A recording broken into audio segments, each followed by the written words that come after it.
ಕಿಚ್ಚು ರೈತರಲ್ಲೇ ಪರ ವಿರೋಧ ಇಂದು ಅಖಾಡಕ್ಕೆ ಜೆಡಿಎಸ್ 10 ಗ್ರಾಮಗಳಲ್ಲಿ ಪಾದಯಾತ್ರೆ ಕೋಟಿ ಕೋಟಿ ಪರಿಹಾರ ಡಿಕೆಶಿ ವರ್ಸಸ್ ಎಚ್ಡಿಕೆ ಸಮರ ದಳಪತಿಗಳ ಪಾದಯಾತ್ರೆಯ ಸ್ಟೋರಿ ಇದು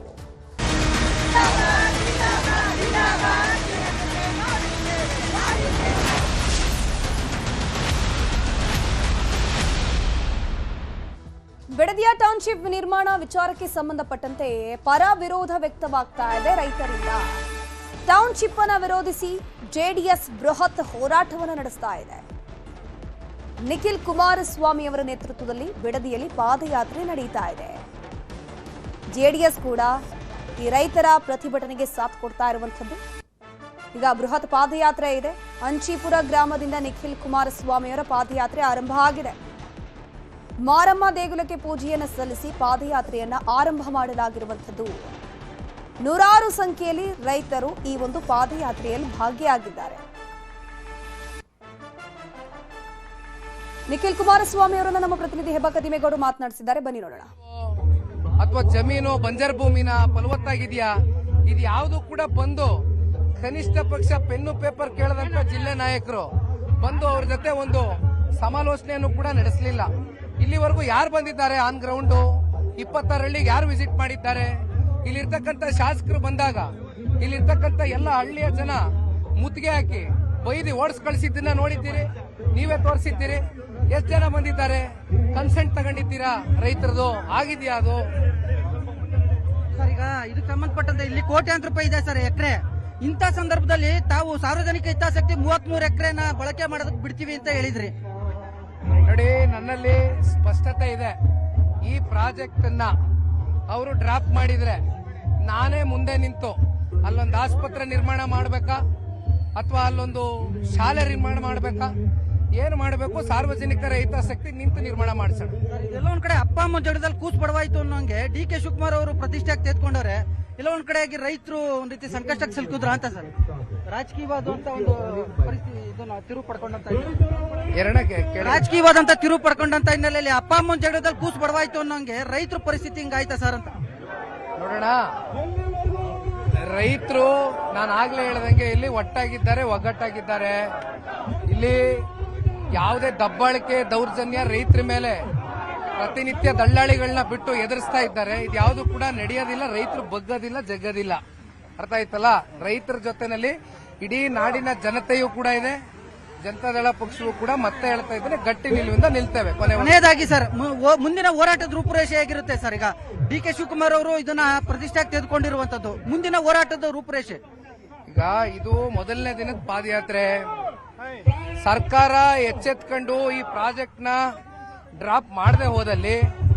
ಮುಂದಿನ ದಿನಗಳಲ್ಲಿ ವಿಧಾನಸೌಧವನ್ನ ಮುತ್ತಿಗೆ ಹಾಕ್ತಕ್ಕಂಥದ್ದು ಕೂಡ ರೈತರುಗಳ ಜೊತೆಯಲ್ಲಿ ಜನತಾದಳ ಪಕ್ಷ ಹೆಜ್ಜೆಯನ್ನ ಹಾಕುತ್ತೆ ಅನ್ನೋದು ಬಹಳ ಸ್ಪಷ್ಟವಾಗಿ ಹೇಳ್ತಾರೆ ಸೊ ಇದಿಷ್ಟು ನಿಖಿಲ್ ಕುಮಾರಸ್ವಾಮಿ ಅವರ ಎಚ್ಚರಿಕೆ ಈ ಒಂದು ಯೋಜನೆಯನ್ನ ಕೈ ಬಿಡದೇ ಇದ್ರೆ ವಿಧಾನಸೌಧಕ್ಕೆ ಮುತ್ತಿಗೆ ಹಾಕ್ತೀವಿ ಅನ್ನುವಂತ ಒಂದು ಎಚ್ಚರಿಕೆಯನ್ನ ಕೊಡ್ತಾ ಇದ್ದಾರೆ ಕ್ಯಾಮರಾಮನ್ ಶ್ರೀನಿವಾಸಲು ಜೊತೆ ಹೆಬ್ಬಕ್ಕ ತಿಮ್ಮೇಗೌಡ ನ್ಯೂಸ್ 18 ಕನ್ನಡ ಅಂಚಿಪುರ ಬಿಡದಿಯಲ್ಲಿ ಟೌನ್ಶಿಪ್ ನಿರ್ಮಾಣ ವಿಚಾರಕ್ಕೆ ಸಂಬಂಧಪಟ್ಟಂತೆ ಭಾರಿ ಹೋರಾಟ ನಡೀತಾ ಇದೆ ಈ ಹೋರಾಟದಲ್ಲಿ ಫ್ಲೆಕ್ಸ್ ಪಾಲಿಟಿಕ್ಸ್ ಕೂಡ ಜೋರಾಗಿ ನಡೀತಾ ಇದೆ ನಿಖಿಲ್ ಪಾದಯಾತ್ರೆಯ ಮಾರ್ಗದಲ್ಲಿ ಕಾಂಗ್ರೆಸ್ನವರು ಕೌಂಟರ್ ಅನ್ನು ಕೊಟ್ಟಿದ್ದಾರೆ ಕೌಂಟರ್ ಕೊಡುವಂತಹ ಒಂದು ಫ್ಲೆಕ್ಸ್ ಗಳನ್ನ ಅಳವಡಿಕೆ ಮಾಡಿದ್ದಾರೆ ಯೋಜನೆಗೆ ಭೂಮಿ ಕೊಡೋಕೆ ಸಿದ್ಧ ಅಂತ ಹೇಳಿಕೊಂಡು ಫ್ಲೆಕ್ಸ್ ಅನ್ನ ಅಳವಡಿಕೆ ಮಾಡಿರೋದು ಯೋಜನೆ ಪರ ಇರುವವರು ಈ ಫ್ಲೆಕ್ಸ್ ಅನ್ನ ಹಾಕಿರೋದು ಅಂಚಿಪುರ ಕಾಲೋನಿ ಗ್ರಾಮದಲ್ಲಿ ಫ್ಲೆಕ್ಸ್ ಅಳವಡಿಕೆ ಆಗಿದೆ ಈಗಾಗಲೇ ಗಮನಿಸ್ತಾ ಹೋದ್ವಿ ನಾವು ಅಂಚಿಪುರದಲ್ಲಿ ಪಾದಯಾತ್ರೆ ಸಾಗ್ತಾ ಇದೆ ಆ ಭಾಗದಲ್ಲೇ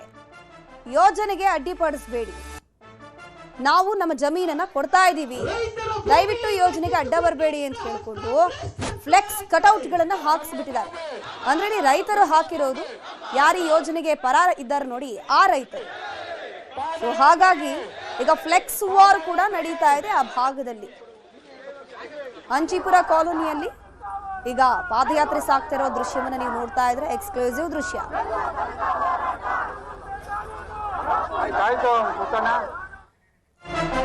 ಬೆಡದಿಯ ಟೌನ್ಶಿಪ್ ಬಗ್ಗೆ ಎಚ್.ಡಿ. ಕುಮಾರಸ್ವಾಮಿ ಅವರು ರಿಯಾಕ್ಷನ್ ಅನ್ನ ಕೊಟ್ಟಿದ್ದಾರೆ ಫಲವತ್ತಾದ 1 ಇಂಚು ಭೂಮಿಯನ್ನು ಕೂಡ ಕೊಡಬಾರದು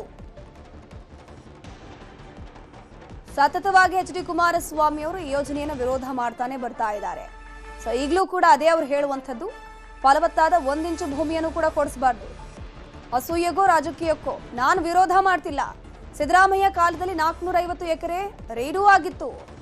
ಸಿದ್ದರಾಮಯ್ಯ ಕಾಲದಲ್ಲಿ ಯಾರನ್ನಾದ್ರೂ ಜೈಲಿಗೆ ಕಳಿಸಿದ್ರಾ? ಬೆನಿಗಾನಹಳ್ಳಿ ಕೇಸಲ್ಲೂ ಕೂಡ ಯಾರಾದ್ರೂ ಜೈಲಿಗೆ ಹೋದ್ರಾ? ಅಂದ್ರೆ ಇಲ್ಲಿ ಹಳೆ ಕೇಸ್ಗಳನ್ನ ಮತ್ತೆ ಕೆದಕ್ತಾ ಇದ್ದಾರೆ ಎಚ್ ಡಿ ಕುಮಾರಸ್ವಾಮಿ ಅವರು. ಅದನ್ನ ಎಕ್ಸಾಂಪಲ್ ಆಗಿ ಇಡ್ತಾ ಇದ್ದಾರೆ. ಸತ್ತ ವ್ಯಕ್ತಿ ಕೈಯಲ್ಲಿ ಆಗ ಹೆಬ್ಬಟ್ಟು ಒತ್ತಿಸ್ಕೊಂಡಿದ್ರು. ಡಿನೋಟಿಫಿಕೇಶನ್ ಕೇಸಲ್ಲಿ ಆಗ ಬಚಾವಾದ್ರು. ದೇವರ ಮೇಲೆ ಭಯ ಇದ್ರೆ ಒಳ್ಳೆ ಕೆಲಸ ಮಾಡಿ ಅಂತ ಹೇಳಿ ಬುದ್ಧಿ ಮಾತನ್ನ ಹೇಳಿದ್ದಾರೆ. ಸಿಎಂ ಡಿಕೆ ಶಿವಕುಮಾರ್ ವಿರುದ್ಧ ಹರಿಹಾಯ್ದಿದ್ದಾರೆ ಕುಮಾರಸ್ವಾಮಿ ಅವರು. ಅವರ ಕಾಲದಲ್ಲಿ ಅವರ ಪಕ್ಷದ ನಾಯಕರು ಅವರು ಮಾಡಿರುವಂತ ಕೆಲಸಗಳನ್ನ ಈಗ ಎಚ್ ಡಿ ಕುಮಾರಸ್ವಾಮಿ ಅವರು ಇಲ್ಲಿ ಪ್ರಸ್ತಾಪ ಮಾಡಿ ಕೌಂಟರ್ ಅನ್ನ ಕೊಡುವಂತ ಕೆಲಸ ಮಾಡಿದ್ದಾರೆ. ಹಾಗಾದ್ರೆ ಎಚ್ ಡಿ ಕುಮಾರಸ್ವಾಮಿ ಅವರು ಯಾವ ರೀತಿ ಗುಡುಗುದ್ರು ಬನ್ನಿ ನೋಡ್ಕೊಂಡ್ ಬರೋಣ. ರೆಡ್ ಝೋನು ಇಲ್ಲ ತೆಗಿಬೇಕಾಗಿತ್ತು, ನಾನು ಜೈಲಿಗೆ ಹೋಗೋಕ್ಕಾಗುತ್ತಾ ಅಂತ ನೆನ್ನೆನೇ ಹೇಳವ್ರೆ ಪಿತಾಮಹ ಕುಮಾರಸ್ವಾಮಿ ಅಂತ ಹೇಳಿ. ಈಗ ಜೈಲಿಗೆ ಇವರು ಡಿನೋಟಿಫಿಕೇಷನ್ ಮಾಡೋ ಪರಿಸ್ಥಿತಿ, ಅದು ಡಿನೋಟಿಫಿಕೇಷನ್ ಮಾಡೋದಲ್ಲ, ಕಾರ್ಯಕ್ರಮ ಬಿಟ್ಟರಾಯಿತು. ಒಬ್ಬ ಶಾಸಕ ನೆನ್ನೆ 2.5 ಕೋಟಿ ಬಂದು ಇದು ಅಕ್ವೈರ್ ಮಾಡೋದಕ್ಕೆ ಕೊಡ್ತಾ ಇದ್ದೀವಿ ಅಂತೇಳಿ ಅದೇನೋ ಚೆಕ್ ಕೊಡ್ತಾ ಇದ್ದೀವಿ ಅಂತ 7 ಜನಕ್ಕೆ ಒಂದು ಫೋಟೋ ಹಾಕ್ಸ್ಕೊಂಡಿದ್ದಾರಲ್ಲ. ಈ ಒಂದು ಲ್ಯಾಂಡನ್ನು ಅಕ್ವೈರ್ ಮಾಡಿದಾಗ ಆ ಹಣ ಒಬ್ಬ ಶಾಸಕ ಕೊಡ್ಲಿಕ್ಕೆ ಸಾಧ್ಯ ಇದೆಯಾ? ಕೊಡೋಕ್ಕೆ ಸಾಧ್ಯ ಇದೆ ಟೆಕ್ನಿಕಲಿ? ಯಾವ ಮಟ್ಟಕ್ಕೆ ಆಡಳಿತ ನಡೀತಾ ಇದೆ ರಾಜ್ಯದಲ್ಲಿ? ಯಾವುದೇ ಕಾರಣಕ್ಕೂ ಅಸೂಯೆಗೋ ಇಲ್ಲ ರಾಜಕೀಯಕ್ಕೋಸ್ಕರವಾಗಿ ನಾನು ಮಾಡ್ತಾ ಇಲ್ಲ. ಡಿನೋಟಿಫಿಕೇಷನ್ ಮಾಡಿಸ್ಬಿಟ್ರೆ ಜೈಲಿಗೆ ಹೋಗ್ಬಿಡ್ತಾರಂತೆ ಇವರು. ಸಿದ್ದರಾಮಯ್ಯರ ಕಾಲದಲ್ಲಿ 450 ಎಕರೆ ಡಿನೋಟಿಫೈ ಎಲ್ಲ ರೀಡು ಹೆಸರಿನಲ್ಲಿ ಮಾಡಿದ್ರಲ್ಲ, ಏನು ಜೈಲಿಗೆ ಕಳಿಸಿದ್ರಾ? ಈಗ ನೀವು ಬೆನಗಾನಹಳ್ಳಿನಲ್ಲಿ ಸತ್ತು ವ್ಯಕ್ತಿ ಕೈನಲ್ಲಿ ತಗೊಂಡಿದ್ದೀನಿ ಅಂತ ಹೆಬ್ಬೆಟ್ಟು ಹೊತ್ತಿಸ್ಕೊಂಡು ಡಿನೋಟಿಫಿಕೇಷನ್ ಮಾಡಿಸ್ಕೊಂಡ್ರಲ್ಲ, ಜೈಲಿಗೆ ಹೋಗಿದ್ದೀರಾ?